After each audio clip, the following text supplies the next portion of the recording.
I love to read a book and be absorbed in words to escape the... Hi everyone, good morning. So I'm attempting to quickly do the contemporary fiction tag that Melissa, my lovely friend, created. I was humming and hawing about doing it because, as you may know, I don't read all that much contemporary fiction. I own a fair few titles, but a lot of them I've not yet read. So I thought I wasn't really eligible to take part in this discussion. But Melissa tagged me, so I thought I should do it. So I'm going to give it a whirl. She said I'm allowed to include adult titles as well as YA. So yeah, hopefully that'll help me answer the questions a little better. So let's see. First question is favourite contemporary novel. I don't really have one that stands out. Certainly there's been books I've read and enjoyed. I really liked reading Pink by Lily Wilkinson. You hear me mention her name a lot, but I genuinely enjoyed this book. It was refreshing and different and, you know, had a bit of flair to it, and I had fun with it, and I found the characters, you know, interesting, so that was a good one. In terms of adult stuff, I really liked An Equal Music by Vikram Seth.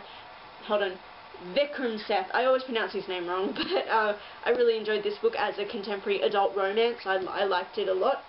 Oh, The Virgin Suicides by Jeffrey Eugenides. I don't own a copy of that, but I read and really liked that when I was in high school, so I liked that one. Question number 2. Contemporary novel that you think deserves more recognition. Well, certainly I think in terms of adult fiction, An Equal Music is very good. I do think it might be an acquired taste because, as the title might suggest, there's a lot of music theology and terminology in it, so even I got confused a lot because I don't play classical music, but I still think it was just really nice and refreshing.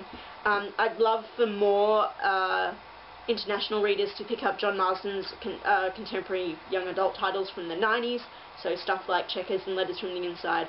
I just really loved reading those when I was a teenager, and I think they're still really effective, and they're really short, so you can read them way quick. Melina Marchetta's Looking for Alibrandi and Saving Francesca, those are also good Australian contemporary titles. Question number 3. What novel made you the saddest? That's tough. I mean, I know a lot of people are going to be answering with The Fault in Our Stars, but it's an answer for a later question, so we'll hold off on that. I certainly cried a lot when I read Checkers by John Marsden. I read this when I was 14, I think, and it was one of those instances where everybody who was reading it was telling me how much I'll cry, and so, you know, part of me was being stubborn, like, I'm not going to cry, I'll show you, I'm tougher than you are, and I'm not nearly as emotional, and then I cried. But I think it's a very simple, very short story, but just very impacting in its simplicity and its directness, so yeah, I certainly cried when I read that. That's one that stands out in my mind. Question number 4. Cutest contemporary you've ever read? Well, I've had a few cute experiences. I mean, I'm not a huge fan of them, but Lola and the Boy Next Door and Anna and the French Kiss by Stephanie Perkins both had some very adorable moments in them. There were lots of moments, albeit that I found quite, well, more so just a lot of fun in Libba Bray's Beauty Queens. I know that this book has its lovers and its haters, but I, for one, had just had a lot of fun with it, so I felt there were some really cute moments in it. But I just attribute that to Libba Bray herself, because she's awesome. Where are we? Question number 5. What contemporary made you feel all the feels? That, again, is difficult, because a lot of the contemporaries that I own that I've not read are, in fact, the ones that would probably really evoke a lot of emotions in me, and I've actually avoided reading them because of that.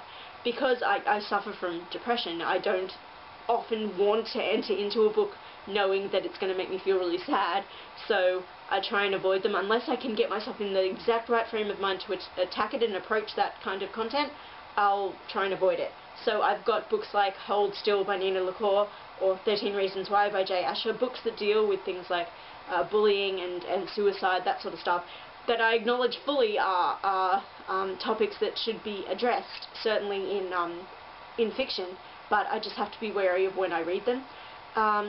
Even though I knew the plotline because I'd seen the film a few times before reading the book, Speak by Laurie Halse Anderson, I don't have a copy and I really need to get a copy of that. But that still certainly evoked emotions within me, and I think it was just the style of writing, how it was. I think maybe perhaps had I read it before seeing the film adaptation it might have been a bit more impacting, but yeah, it's certainly one that springs to mind. I need to get a copy of that. Question number 6. Favourite character from contemporary? I think that in terms of adult contemporary fiction, you can't go past Bridget Jones. I don't think that she's necessarily relatable to every single type of woman who's in her 30s. And I don't think she perpetuates a bad stereotype. I think that she's actually just someone who there's enough genuineness in her, regardless of whether or not, you know, you're a woman in her 30s who adheres to the kind of lifestyle that Bridget does and does the things she does. I still think that there's enough that's relatable about her for every woman to kind of connect to in some fashion. I've mentioned it already, but I liked a lot of people in Beauty Queens. I just thought it was a really vast, fun cast of characters. I loved the villains especially. I had a lot of fun with those, especially General Goodtimes. I love General Goodtimes. Certainly as a protagonist I really liked Penny in Love Shy by Lily Wilkinson. Lily's great at writing really flawed, really conflicted characters, and I think that, especially in her protagonists, and I think it's nice to have someone who you know from the outset isn't perfect and has a lot to learn, and you get to witness that journey. And even at the end, they haven't realised everything they need to and learnt all they need to know, but they're getting there, and I think that that's something I really appreciated with Penny as a character. So, what character do you relate to the most? Now this answer might confuse people. Okay, so I'm holding up this book, and you might think I mean Hazel. I do not. However, Hazel, there were very, very specific, really random, obscure things that had direct parallels to my life with Hazel as a character. For example, she lists her doctors categorically in terms of what they specialise in her head. So she has her cancer doctor, and she has her normal doctor. And that might seem really weird for me to mention it, but I myself do the same thing with my doctors. So for example, I've got like notes in the bathroom, on my bathroom mirror, because I'm really forgetful, and I list all my doctor's appointments for each month.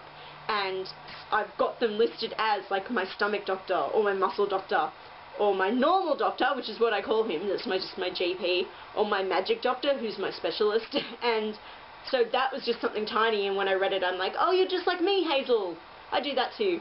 So that was certainly a direct connection.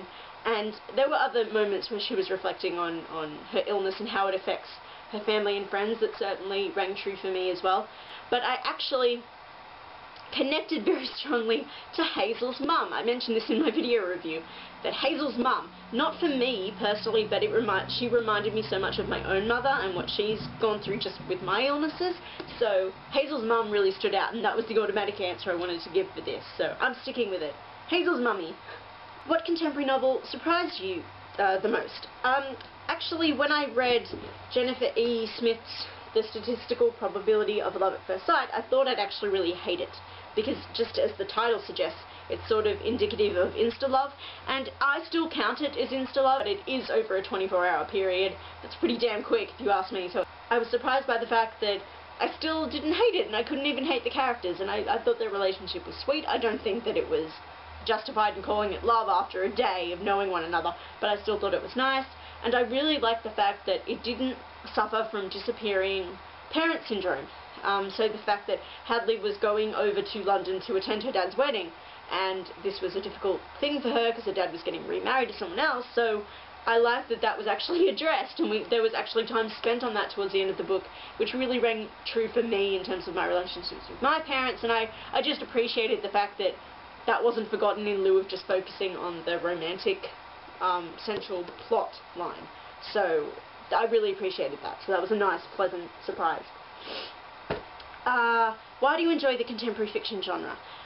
I think I appreciate the fact that by its very nature, contemporary is much more open-ended and widespread than a lot of the other genres and subgenres, because they have specific tropes and rules, I guess, that you don't necessarily have to follow, but that kind of dominate the way in which they're written and the structure of them and the elements that you include and such. And that can be a good thing or bad thing, because you can subvert it and play around with it, and that's great. And there's still plenty of room to explore things within the other genres, but contemporary doesn't have nearly as many labels attached to it. It's like kind of more so just like a big family circle of lots of tiny subgenres that you can work with. So just saying contemporary fiction could mean next to anything, and I think that's good because it provides a lot of freedom for really tackling any kind of story and any kind of topic that you want to, and handling it in any way you choose. So I think that's great. I mean, you've seen stuff with, like, even though I haven't read them, I know with Ellen Hopkins' work there's like elements of poetry in there and that sort of thing, so that's great. And I think that the fact that you can stylistically have a lot of exploration with it as well, it's just, yeah, I just think it's very rewarding in that sense, and also the fact that it is able to address a lot of social issues and whatnot very directly is very good, especially for a teen audience, and having them being able to approach and learn about these sort of things and explore them in a relatively safe environment of a book. I think that's really good. Question number 10. What contemporary title are you most looking forward to being released this year? Well, this one's already been released and I have already purchased it, but I've not yet read it. But I really do want to read How to Eat a Cupcake by Meg Donoghue, because there's cupcakes, and I think it would just be, no pun intended, a very sweet read. And I think I need to just settle down with an enjoyable contemporary work sometime soon. So, yeah, I certainly want to get my hands on this. But a YA title that's, I think already been released. I think it was released in the US in February. But I'm interested in reading The Catastrophic History of You and Me by Jess Rosenberg, because I remember when I read the synopsis, it didn't match at all what I thought the title would be, and the cover also didn't match what I thought the title would be or the synopsis. So I thought, wow, it's surprising me just in these little elements, so that is probably a good sign. And I think it has a slight supernatural bent to it perhaps, but it's been receiving some positive reviews from what I've seen on Goodreads, so at some point I'd like to check that one out. So that's the contemporary fiction tag. I made a mess of it, I'm sorry, I'm not really very good for this kind of genre discussion, but thank you, Melissa, for creating this, and I look forward to watching everyone's responses, and that's all for now. See you later. Goodbye!